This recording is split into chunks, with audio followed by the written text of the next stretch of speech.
అందమా అందమా అందనంటే అందమా చైత్రమా చీరుమా చీరనంటే న్యాయమా. అందాన్ని పొగుడుతూ చక్కగా ఆనాడు శ్రీదేవిని పొగుడుతూ అలా చక్కటి పాట వచ్చింది. కానీ ఈనాటి మన కార్యక్రమంలో ఒక బ్యూటిఫుల్ అందానికి నిలువెత్తు నిదర్శనం ఆ స్త్రీమూర్తి. అందులోనూ భారత స్త్రీ, చక్కటి మన భారతీయ మహిళ అయితే వర్ణించడానికి మాటలు చాలవు.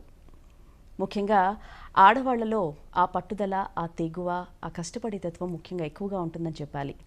ఎస్, ఈరోజు మనం మాట్లాడుకుంటున్నాం 2022 Mrs India my identity title గెలుచుకున్న సుష్మా తొడేటి.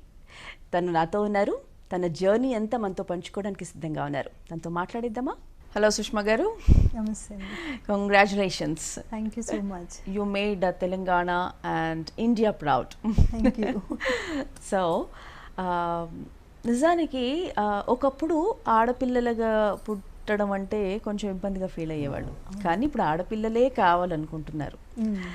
సో మీరే ఒక గర్వకారణంగా చెప్పుకోవచ్చు, ఎగ్జాంపుల్గా చెప్పుకోవచ్చు, ఇన్స్పిరేషన్గా ఇప్పుడున్న యూత్ అందరు కూడా తీసుకోవచ్చు.